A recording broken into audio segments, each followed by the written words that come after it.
Contes clàssics. El príncep pària. Temps era temps, hi havia un rei que estimava tant el seu fill que li donava tot el que volia. No li negava mai res i el príncep va acabar sent egoista i consentit. Era mal educat amb els professors i cruel amb els criats. Donava per fet que com que un dia seria rei, no li calia ser amable amb els altres. El rei es va entristir molt quan va saber com es comportava el seu fill i un dia el va citar davant la cort. El príncep va entrar-hi amb arrogància, però a mesura que sentia els càrrecs, se li anava esborrant el somriure fatxenda dels llavis i quan el seu pare, el rei, va decretar el càstig, ja no en quedava res d'aquell somriure. El príncep seria expulsat del palau sense ni un cèntim a la butxaca. Hauria de viure amb el poble. I no podria tornar fins que no hagués après 5 coses de la vida. Aquella nit,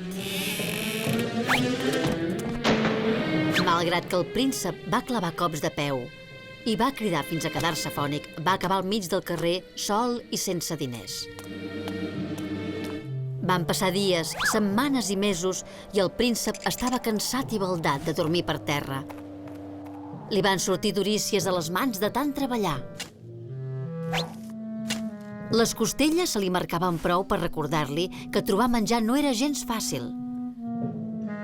Va acabar passant tot un any i el príncep va anar a parar lluny de casa en una ciutat gran i inhòspita.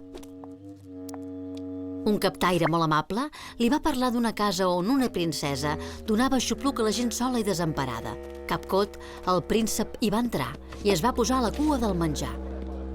La sopa que li van donar era més deliciosa que el millor banquet reial que hagués fet mai. El llit de palla semblava més tou que un matalàs de plomes. N'hi va haver prou per fer-lo plorar.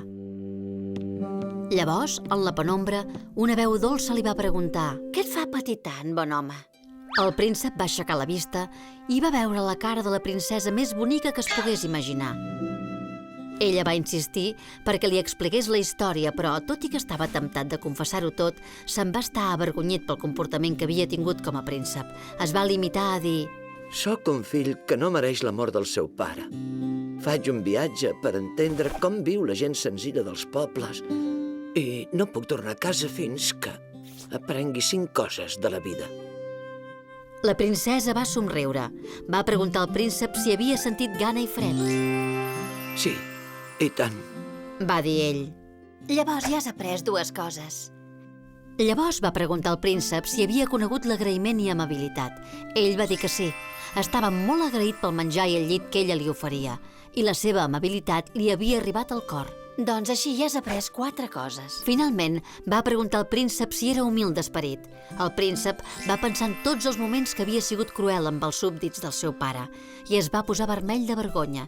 No va dir res, només va fer que sí amb el cap. La princesa va somriure. Ara ja havia après les 5 coses de la vida. Ja era hora de tornar amb el seu pare. El príncep va refer el llarg camí cap a casa i quan es va aturar a la porta de la sala reial, el rei gairebé no va reconèixer aquella figura que li feia una reverència i demanava a la cort un minut del seu temps. Llavors va veure que era el seu fill. Mentre el príncep explicava humilment com el seu viatge li havia ensenyat les 5 coses més importants de la vida, al rei se li va omplir el cor d'orgull. No n'hi havia cap dubte. Ara el seu fill era un príncep de debò. Anys després, el príncep va tornar a la ciutat de la princesa. Havia canviat tant que, al principi, ella no el va reconèixer. Amb senzillesa i humilitat, el príncep li va explicar la seva història. Com que l'havia ajudat a salvar-se, volia compartir amb ella la seva vida i el seu regne. La princesa va estar molt contenta d'acceptar i junts van tornar a palau com a marit i muller. Allà, una gentada els va rebre amb tota l'alegria del món. Estaven contents de tenir una princesa sàvia i bonica i un príncep que, de tan bo i humil com era, es mereixia tot l'amor del seu poble.